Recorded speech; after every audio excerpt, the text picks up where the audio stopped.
I should start with a confession. I've preached this sermon before. No, I preached with this passage before, sorry.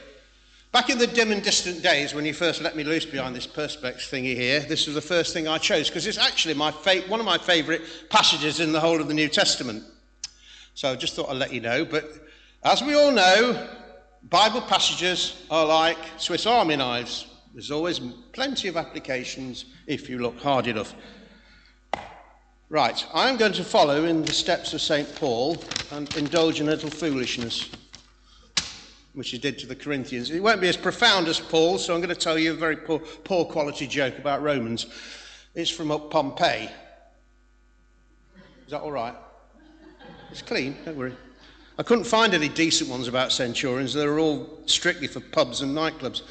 So anyway, silly old Senator Ludicrous was talking to Lurcio, you know Lurcio, Frankie Howard character, looking at his daughter, and he said, "Oh, there's my daughter Lurcio, you know. Such a good girl, so moral, so chaste. Yes, master, but so easily caught." Yes, I know. So anyway, so there's Lurcio for you. But we're talking today about, and that dovetails in, as Ludicrous did not know really what his daughter was like, but we have a passage about a man we do know about who knew he was his own man, our centurion.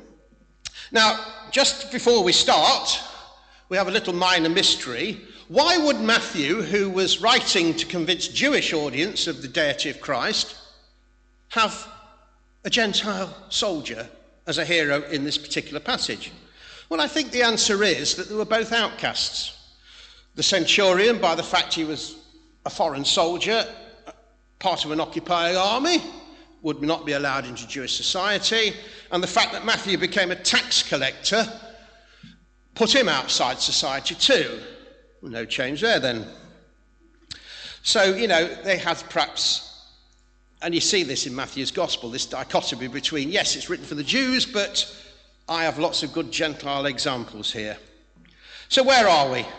Well, we're in a village called Capernaum. And Capernaum was a fishing village in Galilee, population of about 1,500, very well known by the disciples, and maybe they actually knew this centurion personally. Now, what is a centurion? Well, a centurion was really the backbone of the Roman army, a bluff, professional soldier who'd no doubt seen the noise and confusion of battle, who would probably be promoted by merit.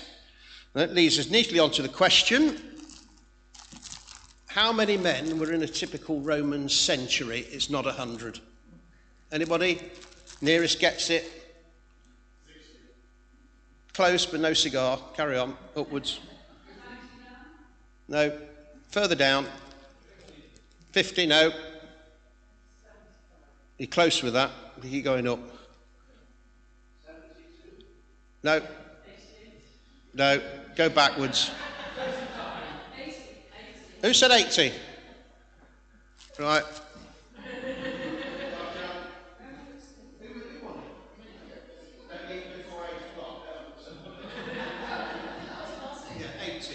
Typically in a Roman century it was around 80. So we've got this centurion.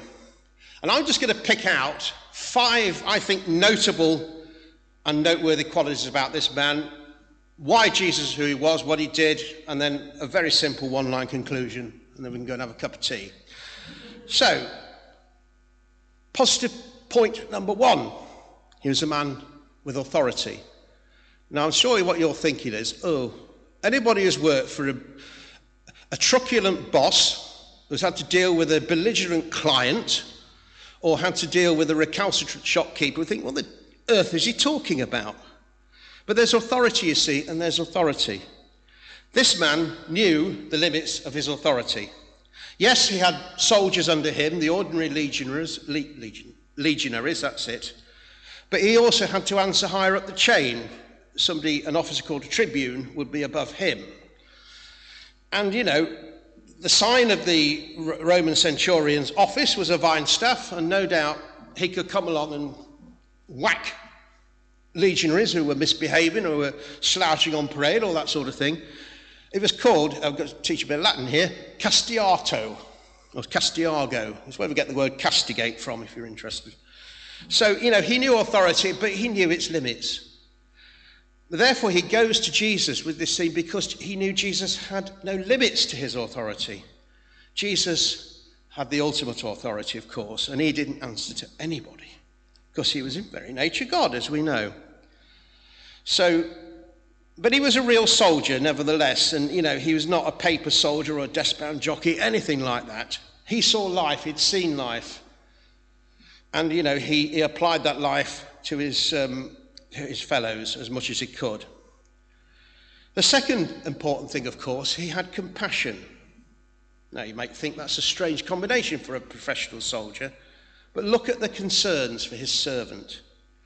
Now, that word is tricky. I mean, we're not talking about a gentleman's gentleman, an officer's Batman, nothing like that. And although it's written in Holy Writ, servant is a bit of an Aunt Dolly and cucumber sandwiches sort of thing. What we're talking about here is a slave, somebody who would have had zero rights in life, zero status in life, right at the bottom. Sadly, and of course it still goes on today, slavery meant disposability, unfortunately. Now, of course, we can go down a rabbit hole. Why didn't Paul preach openly against slavery? He never did. But I think that's a whole new sermon in itself. But I think one of the best answers is to turn people to the book of Philemon, which is a very personal letter Paul wrote to a rich Roman official who was a leader of the church of Colossae. It wasn't a letter that was supposed to be ventilated to the whole church. It was a personal letter between him and his friend Philemon. Philemon's slave Onesimus had run away. Onesimus had found Christ and he had got in contact with Paul. So Paul sent Onesimus back with this letter saying, look, yes, Onesimus, go and be reconciled to your master, but Philemon, treat him as a brother, not as a piece of property. And I think that's important. So I heartily recommend the book of Philemon for that. So yes, we've got that as well, compassion. The third thing we have is faith. But he had proper faith, inquiring faith, faith that measures things, faith that finds out. And no doubt he'd done his homework on Jesus and found, yes, this is the person I need to go and speak to. As opposed to blind faith, which can be very dangerous. It's blind faith that has caused many of the cults to be started in the first place. Certainly the Mormonism was started with blind faith. They all believed Joseph Smith, fanciful fairy tale, when he said he'd met an angel and found tablets and all that sort of thing. Nobody asked for the ocular proof, as it were. And you can name other movements like that which aren't Christian. But proper inquiring faith is commended in the Bible, of course. It's commended by Paul, with the Bereans who heard the word but then went and inquired and checked for themselves. And he commended them for doing that, for using their God-given logic as opposed to just blindly believing the first thing they were told. Fourthly, and this is a two-in-one special deal, mission and charity. He was a man of a mission. He got out into the community. And we go on to Luke's account, because Luke also records an account with some minor differences, that he helped build the synagogue there, and he was friendly with the elders. So he was getting out in the community. He wasn't just a conquering soldier willing to sit in the barracks and just keep order. He wanted to actually invest in the culture he was stationed with. And interestingly, he couldn't actually go to the synagogue. Jewish law would have forbidden him. It would have forbidden him to, if he made friends with the Jews, to eat with them. So it was a thing he was investing in, he couldn't enjoy himself. And, perhaps that's a message for us as well, as we sit in our, for want of a better word, barracks here, our church here. We must always be mindful there are people out there who need to hear the message, and perhaps we need to go and tell them. I'm sure we do in our private lives ourselves, but it's a staggering but true statistic. While the churches are well attended in this town, the vast majority are still not attending. We're still on the wrong side of the percentages, friends. So we need to go out and start reversing the statistics. So he was charitable as well as mission-minded. And finally, and I think this is the most important of these, he had insight. He knew who Jesus was. He knew what he came for. And he did that. He knew that before any of the disciples. The disciples are still arguing over Jesus throughout all of Christ's 3-year ministry. His brothers, Jesus' own brothers, didn't believe in Jesus as Messiah until after the resurrection. And compare what it says. Just say the word and he will be healed. Compare that with dear Mary and Martha and the death of Lazarus in John's Gospel. Lord, if only you'd been here, Lazarus still may live. Just compare those two statements. I mean, I admire Mary and Martha very much. Indeed, I do. But this centurion got there before them. So one up for him. And he understood, I believe, understood Jesus before the disciples. Game, set and match to the centurion. So, what does this say about Jesus then? Jesus obviously healed him. It proves Jesus, in my opinion, is God. Now, Jesus never went around saying, I am God. That is perfectly true. Critics always bring that up when it's mentioned. Well, he didn't actually claim he was God. Well, yes, he did. But remember, we're talking about Jesus here. Jesus, who was great at wordplay, who could tie the Pharisees in Gordian knots of logic over coins and everything else, you know. We must be mindful that he had that ability. And just saying, God, I'm God, is somewhat crude, really. No, he was much cleverer than that. But he did it in other ways. He did it for Abraham was I am. That's one of the great ones. People worshipped him. The wise men worshipped him in the house. You only worship something that's divine.